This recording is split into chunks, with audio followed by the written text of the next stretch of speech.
Oh, there's a lot of dancing you get to do. China is a large country. Hello. The Secretary is here today to release a very important report. He has a brief opening statement, after which he'll take questions. We'd like to start with questions on the report, and then if there's sufficient time, we'll take questions on other subjects. Following that, Frank Kramer is here to provide a little more detail on the report. Sir.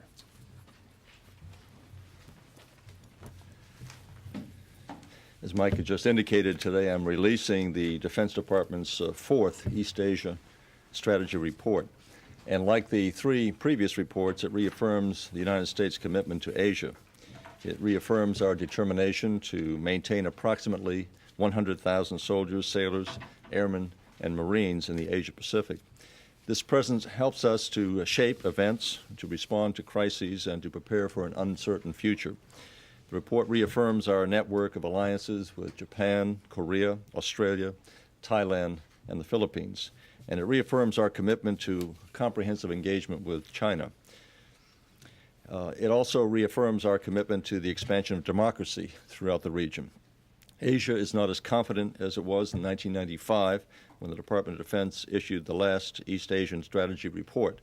The economic difficulties and concerns about the developments in North Korea have created uncertainty throughout the region. And in view of these changes, it's important to stress the continuity of America's commitment remains unchanged. Stability rests on the foundation of economic growth and military security, and the policies that are outlined in this report are designed to keep that foundation strong. As Mike indicated, we have Dr. Kramer, Dr. Campbell here to give you some detailed briefing following this opening presentation, and I will entertain a few questions pertaining to the report itself, and then perhaps a few questions on other subjects. So, questions on the report? Secretary Cohen, when we talk about security in the East Asia-Pacific region, with the emerging continuing threat of missile technology from North Korea, there's been some discussion about whether or not the Navy's theater-wide missile program ought to get more funding because it could be used by Japan to help the increased defense of the Japanese island. Is there any consideration of shifting more funds into that system in order to develop that sea-based system a little sooner? Well, as you know, we have at least 5 systems that are currently under active research and development. We will try to utilize all of these systems to come up with the appropriate system for the defense of our forward deployed forces and for the defense of our allies. There's no decision at this point as to which system will be used. We are working with the Japanese government. We are exploring with them ways in which they can cooperate with the United States in helping to conduct this research and development for the best system that would be desirable for the region. Is there any evidence that North Korea is preparing to conduct another missile test like the one in August? Well, I wouldn't want to comment on any intelligence aspects. We follow it very closely, and should further tests be conducted, we will, of course, respond appropriately. This report was conducted against the backdrop of a major crisis, a financial crisis in Asia over the last year and a half. Are there any themes in this report that might calm, in some respect, the crisis? Any kind of connections whatsoever? Well, what we've tried to demonstrate by our presence, it's not only the military presence, it's not only the security that it represents, but it's a multi-dimensional presence that we have. In the middle of the booklet, for example, you'll see a day in the life of PACOM, all of the things that we do on a regular basis, all the way from humanitarian types of endeavors, dealing with economic catastrophes, firefighting in Indonesia, etc. All of that designed to show, number one, we have a commitment to the region. We are committed to maintaining stability, and with stability comes the prospect of the economic revitalization being more likely.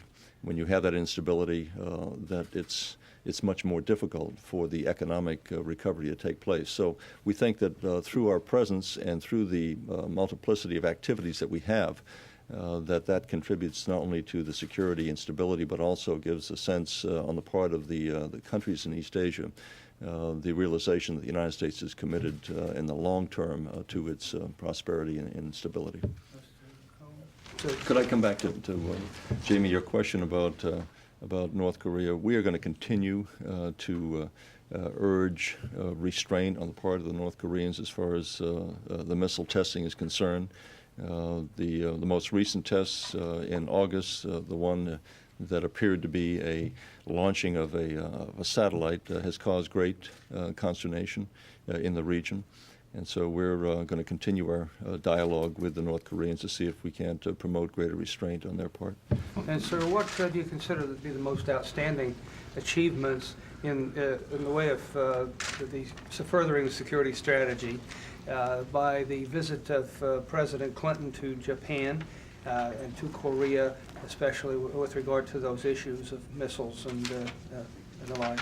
Well, I think the president, by his official visit to Japan, reaffirmed the strong basis of our not only our friendship but our alliance. The relationship the United States has with Japan really forms the cornerstone of our security arrangement throughout the region.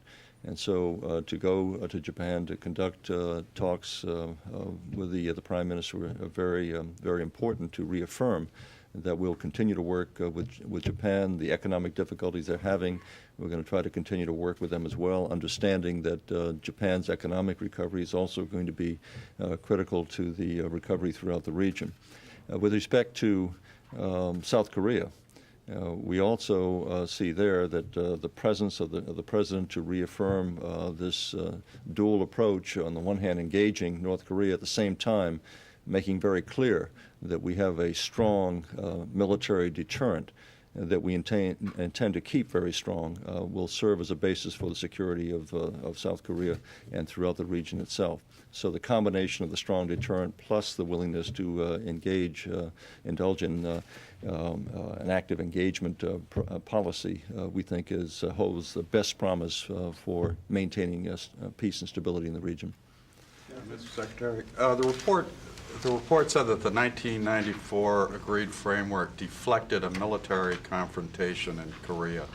Would the failure to get access to that underground site and the collapse of that agreed framework bring the situation back to that point of a possible military confrontation? Well, we think that the agreed framework has been successful to date, to the extent that it has been complied with. Again, questions have been raised as to whether there has been full compliance. Those questions have to be resolved.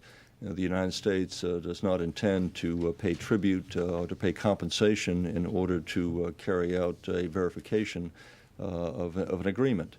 But we think that it's the agreement, to the extent that we are aware today, it has been successful in containing the growth and development of a nuclear capability on the part of the North Koreans. If that agreement has not been complied with, if there have been any activities undertaken by the North Koreans that would in fact undermine that agreement, then it certainly poses a very serious threat to the region and calls into question the ability to maintain the agreed framework. How high, though, is your suspicion that the agreement has been circumvented by that underground? I don't think it's helpful to try to qualify or quantify how high the anxiety level is. I think it's important to say that there have been serious questions raised. Those serious questions have to be resolved. And unless they are resolved, then that will, in my judgment at least, call into question the viability of the agreed framework. Mr. Secretary, a few months ago, the assessment of that facility was that whatever it was, it really wouldn't be online for several years. There was a massive bearing in rock and so on. Is there anything in the current assessment that changes that time frame into a more urgent question of nuclear capability? Well, I think that even though the questions concerning that particular site may change over the long term into something much more than it is today, it would be important for us to determine at this point what the intent and what the capability of that underground facility would be, what the intent of the North Koreans and its capability ultimately would be. It would seem to me not to be a prudent course to wait until the facility is completed and then ask for inspection and then find that it's something inconsistent with the agreed framework. So I think it's important to answer the questions now rather than waiting any extended period of time. Sir, in light of the forces that are committed to keeping Saddam, keeping an eye on Saddam and so forth, should diplomacy not work out, does the United States still have the strength and still have the forces to reinforce those that keep an eye on North Korea? Are you short of what you need? I mean, it took a while to get things to the Gulf.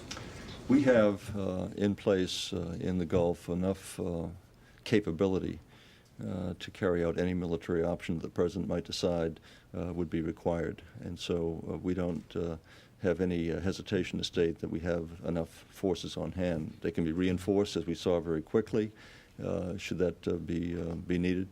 We have enough forces to serve as an adequate deterrent, a very strong deterrent elsewhere.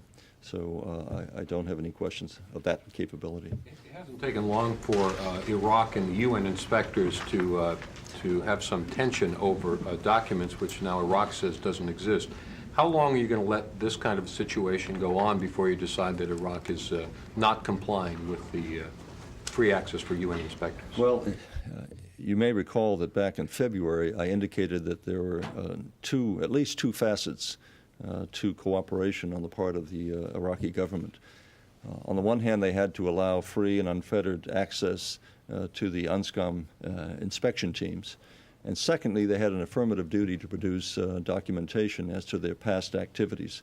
I believe that Chairman Butler has done exactly the right thing by asking for the production of these documents so that he and the other inspectors can make a determination of what level and volume of chemical and biological and indeed even nuclear materials Iraq had on hand prior to the Gulf War, in order to make a determination, according to their own statements now, which have changed several times from denying they had any such chemical or biological agents to an admission that they had substantial volumes of it.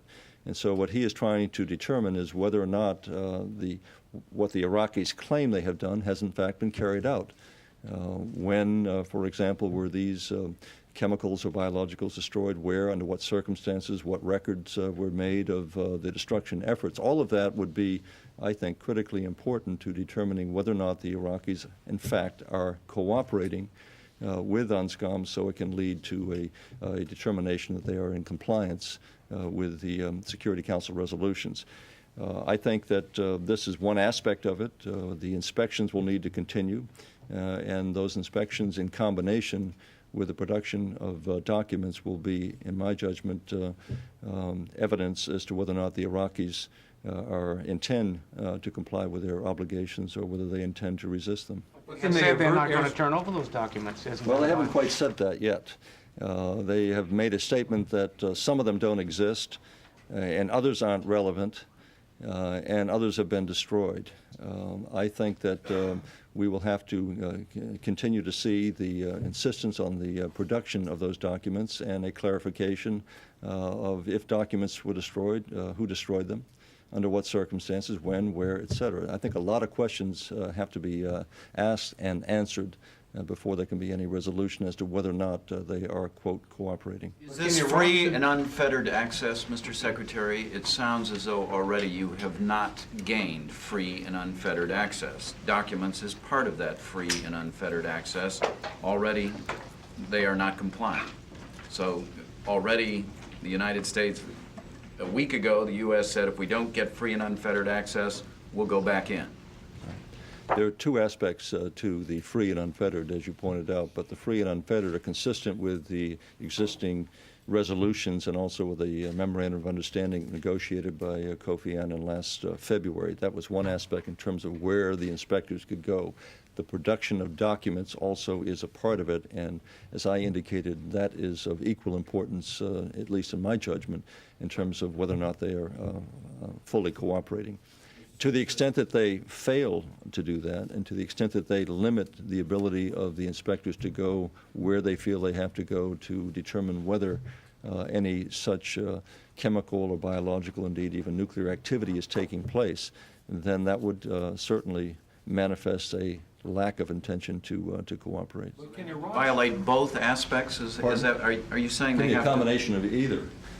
I think that we have to look at the full spectrum of their level of cooperation. It could be the denial of access to sites that they have already agreed that the UNSCOM inspectors could have access to. It also could involve a failure to produce documentation or a combination of all of the above.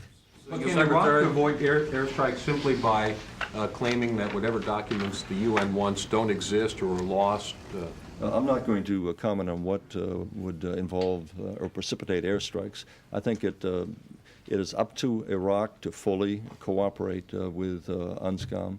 A failure to do so certainly leaves open the option of whether or not the President would order a military option in the future. Mr. Secretary, on another subject, if I may, before you, the German government is now pressing that NATO make a major reversal of policy and declare no first use of nuclear weapons. And in connection with that, the New York Times is reporting a report that's been around for a long time. The United States would like, the U.S. military would like to unilaterally cut nuclear weapons, even if START II isn't approved, because it simply can't afford the budget crisis to maintain them. I wonder if you'd comment on those two issues. Well, since we have the new German Minister of Defense coming tomorrow, perhaps we could discuss the new German position as far as the strategic doctrine is concerned for NATO. It is our position that this doctrine is viable. It's something that is integral to the NATO strategic doctrine. We think it makes sense, and there's good rationale for keeping it as it is. That we have reduced our nuclear stocks rather dramatically, certainly at the theater level, and even at the strategic level under START 1, hopefully coming down to START 2 levels as soon as the Russian Duma ratifies START 2. We think that the ambiguity involved in the issue of the use of nuclear weapons, it contributes to our own security. Keeping any potential adversary who might use either chemical or biologicals unsure of what our response would be. So we think that it's a sound doctrine. It was adopted certainly during the Cold War, but modified even following and reaffirmed following at the end of the Cold War. It is an integral part of our strategic concept, and we think it should remain exactly as it is. Could I just finish the other? With respect to the other issue of nuclear levels, Congress, of course, has mandated that we maintain our nuclear levels at the START 1 levels until such time as the Russian Duma ratifies START 2. We are, pursuant to congressional direction, at least exploring a variety of options, which even according to the New York Times this morning, a report that was filed with Congress last spring was, quote, a highly classified document. We intend to keep it at that level for the time being. Do you personally believe that it would be viable to unilaterally cut U.S. weapons given budget constraints on the cost of maintaining these thousands of weapons? As I've indicated before, it is costly to the United States to maintain those levels. It is more costly to Russia to maintain those levels, and that is the reason why we have tried on each and every occasion to persuade our Russian counterparts it's in their interest, as well as the United States, to ratify START 2 as quickly as possible so we can reduce the levels down to the START 2 levels and then move on to START 3. This will be the last one. Just to clarify, have you or any other Pentagon official quietly recommended to the administration that there be consideration of unilateral cuts, as the New York Times story reports? I can't comment whether anyone has recommended such a proposal. We're looking at a variety of options in terms of how we deal with the issue of maintaining Start 1 levels consistent with the congressional mandate. Okay, one small question, going back to Iraq. Carrier Battle Group Enterprise is due in the Persian Gulf within the next 24 hours. There to relieve the Eisenhower. But there's going to be an overlap the way it looks. So are you going to leave both carrier battle groups there for the foreseeable future? If so, how long? It's my intent, at least at this point, to have the normal rotation of the Eisenhower and the Enterprise. Thank you very much, Mr. Cohen. Good day, sir. We can have the Germans tomorrow with Leaf Press? Assistant Secretary Frank Kramer is here next. This really is only to follow on for any of you who would like to have further questions. Charlie asked me specifically to do this, so I thought I'd come up and do it. Just for the, yes, sir. Just on the missile defense issue, essentially we've been talking to the Japanese for a couple of years now, and are we really any closer here to getting an agreement, and roughly what time frame are you now projecting for? The Japanese government has now said that they want to proceed forward. We have to decide exactly what we're going to do together. So what you've had is a decision announced publicly that they will want to work forward on some aspects of research, and that's as far as we've gone. Our own programs, as you know, are, as the Secretary said, in a state of review, so it's not as if they can't plausibly be involved. Well, let me follow up on that. Then there's that Navy proposal for on a theater-wide issue. Initially, at least, a fairly low funding level. I think $15 million this year, and then $50 million next year. Are you guys basically endorsing that, or what's the thinking on that? I'm sorry. Are you bringing the Japanese into that R&D effort? Are we endorsing bringing the Japanese? We're endorsing working with the Japanese. They're going to have to decide what they want to work with us on, and obviously it'll have to make sense in the context of our overall review. We're in the process of having those discussions. The financial crisis has made it more difficult for some East Asian countries to buy arms that they were interested in. Has that in turn made some of them more interested in military-to-military contacts with us and relying a bit more on what we have to offer? I think one of the things that this report shows is that we've had enormous changes over, I'd say, the last 3 or 4 years. There was a time, maybe 4 years ago, when those countries weren't sure whether we would stay. We have made very clear to them that we do want to stay, and they've made very clear to us through things like the defense guidelines, the declarations with Australia, the Korean statements that they want us to stay even after a change in Korea, that we're there for the long term. So the mill-to-mill aspect and the defense aspect has been important and growing even before the financial crisis. The financial crisis, I think, just adds to their desire that we be a factor for stability. As the Secretary said, if you have stability, then it gives you a better basis to grow your way out of the problem that they're facing. Are you guys getting any feelings that dealings with Malaysia will be a bit more difficult here in the next coming few weeks or months after the speech last week? The Vice President made the speech. That was a speech that the President would have delivered. I think we've made clear our views on the situation, and it's sometimes necessary to state firmly your views. Question on North Korea missile deployment. So what's your current understanding on missile deployment in North Korea? I'm sorry. Missile deployment in North Korea. You need to ask me. I'm not sure. Speaking Northern missile, right. Short range. Do you think North Korea has finished their deployment of Northern? And how about Pentagon? Obviously, the Taepodong launch was a matter of concern. The Secretary said if there was a further one, there'd be continued matter of concern. Our situation with North Korea is the following. Not only do we have the problem with the underground facility, we also have the problem with the missiles. then they do provocative things like they did about a year and a half ago, I guess it was, with respect to the submarine infiltration. And the question is whether or not North Korea in the overall is going to act as one of the community of nations, or is it going to continue to threaten its neighbors. So it's the recent combination of events that has really raised lots of questions, as well as the specific problems with respect to the agreed framework. Dr. Perry has been appointed the coordinator to review all this. He'll report back to the President, and we'll obviously take account of it as we go forward. Yes, so I wanted to follow up on the, with regard to the underground facility specifically.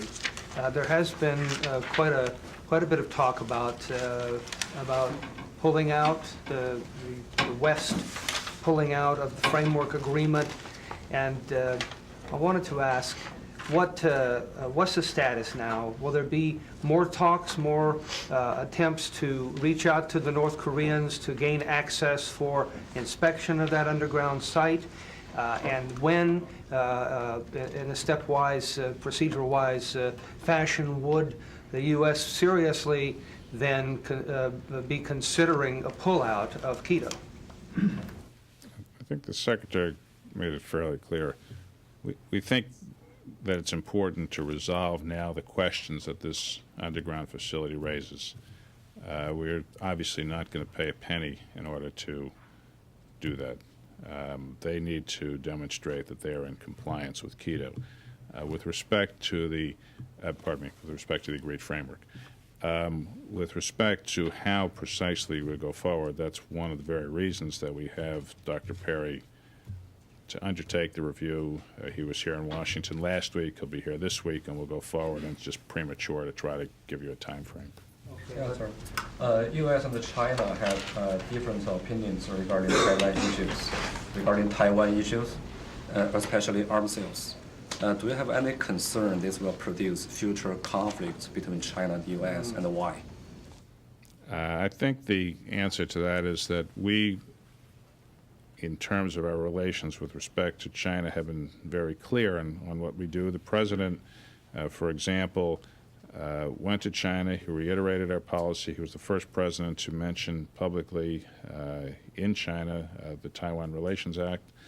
We will comply with our requirements under that act. We will also comply with our agreements with the Chinese as exemplified by the so-called third communique.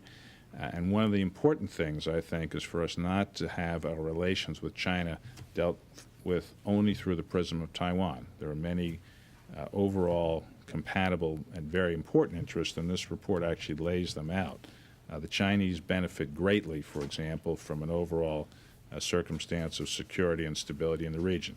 They've been able, because of that, to develop and grow. They need trade, they need investment, and they're not going to get that without a stable region. They have a common interest with us on stability in the peninsula.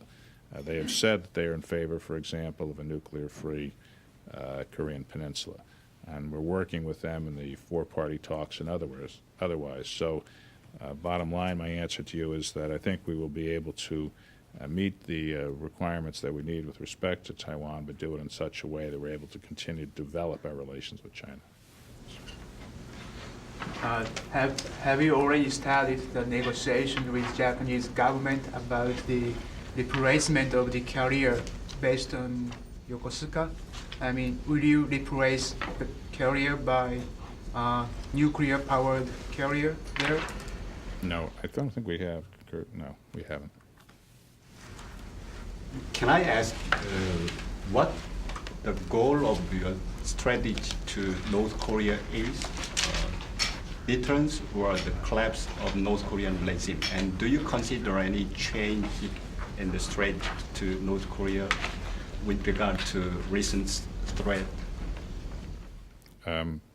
First of all, the fundamental strategy we have in the Korean Peninsula is one of deterrence.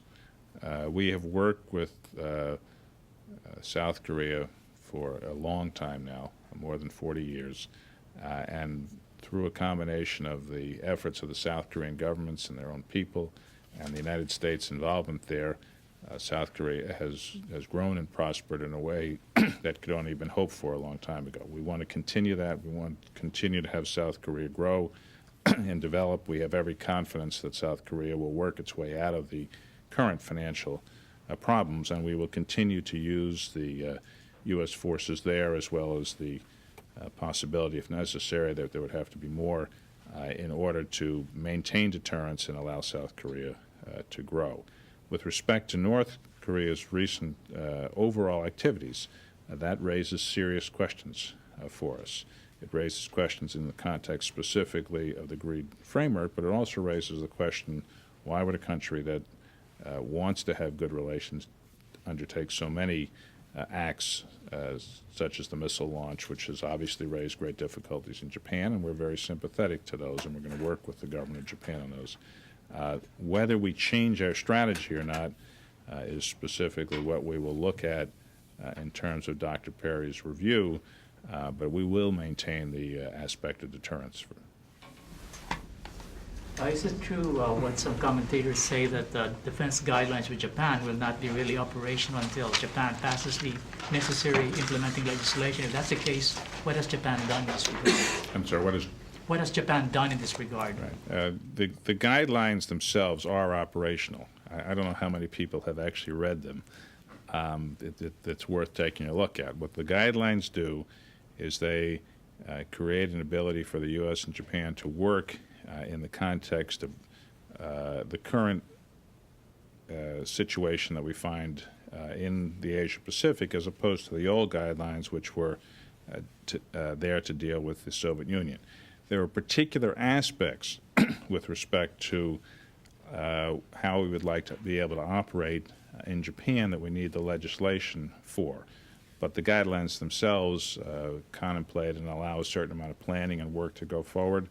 They focus the Japanese Defense Agency on a different role. And so although we're not able to do everything without the legislation, for example, using some civilian facilities would be an example, we're able to do a lot without the legislation, so there have been a major change. Well, let me try the growing alliance between China and Russia, as accentuated just this day with a hospital visit by the Chinese leader to Mr. Yeltsin in Moscow. We hear of a growing military or security alliance. Is this a concern to the United States in its security strategy for the region? No, it's not a concern, and let me talk about that. First of all, a hospital visit is hardly a matter of concern. It is the case, however, and I wouldn't use the word alliance, but it is fair to say that the two countries do cooperate. If we're going to have stability and security in the region, and if you look even at the map there, Russia is obviously an Asia power as well as a European power. China is the world's largest developing country and is one of the factors of continuing change in the region. We need to have the major countries of the region have good relations. And for the most part, for example, the Chinese and the Russians having largely at least settled their border disputes, that's a positive factor. Russia has a great many difficulties right now, as we're all aware. It is not as involved in Asia as it could be. There's a section in this report, which I commend to you, which encourages that Russia be more involved, and another section in the report where we talk about multilateral relationships and so-called mini-lateral relationships, and we will try to work with the Chinese and the Russians as well as with others to help develop an overall security framework. The deployments to the Persian Gulf, it's sending those forces over there has apparently resulted in a shortage of airlift and so forth. For example, the people going to Honduras are going by ship instead of by air, those kinds of things. Is there any evidence that that we're running out, that we would run short of stuff and people should it be necessary to rush reinforcements to deal with the Korean contingency? We are configured to do two regional engagements, major theater wars, etc. One of the constraining factors on us always is lift, and if we, as we do in our current operations, we don't just have the lift sit by, we are using it for lots of things. If we actually got into two wartime or almost wartime situations, we'd have to prioritize what we would use the lift for. But I think that you know as well as anyone else, every reporter here who follows the Pentagon, is that lift is a key factor for us, and we need to just pay a lot of attention to how we use it. You probably ought to direct the technical aspects of your question to the J4 or the chairman, but as a general proposition with the right kind of prioritization, we think we can do both. We do a lot of analysis on that. We couldn't do both and do everything else that we do at the same time. So. In your report, there's a small blurb on Y2K issues. Yes. Is that a concern for interoperability in the coming years? Sure, for the year 2000. Right? What we need to do, and we've done a lot here, and some of the countries have done a reasonable amount and some have done very little. We want to get them to focus on it so that their systems are capable of operating in the new millennium. And it just takes a certain amount of effort. So yes, it is. John Hamre was in Korea and Japan a few months ago, I'm going to say about May timeframe, and raised these very issues. So Y2K for us is a worldwide issue, just as much with the Asian countries as with anyone else. Have the reports of the Chinese building more structures in the Spratlys drawn any concern from the Pentagon, or are we still officially hands-off in terms of territorial disputes in the South China Sea? I think that a number of our allies and friends have commented on that. We think so far that the ASEAN countries have done very well in dealing with that with the Chinese. Obviously, we are not in favor of any aggressive development that would undercut the stability of the region, but we think the countries right now are working on it reasonably well. The Japanese have talked about discussing their relations with the U.S. and China, military relations, in a kind of triangular way. Talking about a triangular discussion. Has that any interest? Does the Pentagon have any interest in doing that? First of all, it's important to remember that Japan's our ally. As this report says, it's the most important ally that we have in the region. So we have many, many, many relations with the Japanese, including having forces in Japan. We have three-star commanders in Japan and the like. So when you talk about how we would discuss our relations with the Japanese, you have to start from the base that this is our most important ally, and we have a full spectrum of discussions. Now, would we be interested in a trilateral discussion as one part of those? There have been some discussions about unofficial discussions, and I think it's still at the Track 2, so-called Track 2 level. That seems a good way to go, but that is a tiny part of the overall, and I just didn't want to have the implication or question suggest that that's the way we would do it in the overall. Time for one last one. Yeah, I mean, in this report, you're discussing expanding the network of defense cooperation with Southeast Asian countries besides Japan and Korea, which are with those, there are already existing defense cooperation arrangement. Don't you think it is more difficult to engage China if you keep on making that kind of effort, because it may look like containing China from China's side? Short answer to your question is no. And the long answer is the following. Our strategy, which we explain to China as well as to anyone, is to enhance stability and security in the region. To do that, we need to have close relations with the countries of the region, and that includes the countries of Southeast Asia. And we want to develop those relations as much as we want to develop anywhere. We also want to develop relations with the Chinese. So in Southeast Asia, for example, Mr. Tan was here last week, if I recall correctly, and we signed formally the agreement to use the Changi Pier for U.S. carriers, and it allows us to have greater cooperation with Singapore. We likewise have, when it's ratified, a new visiting forces agreement with the Philippines. We have very close relations with the Thais. We are redeveloping our relations with Indonesia. At the same time, we have worked very hard with the Chinese. We have started significant and formalized dialogues. Walt Slocum, who's the Undersecretary for Policy, was in China in October. The President has been there a number of times.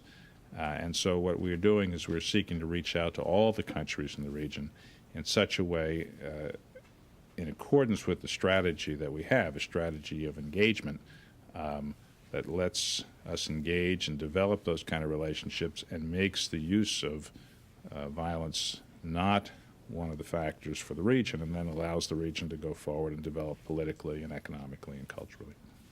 Thank you very much. Thank you very much.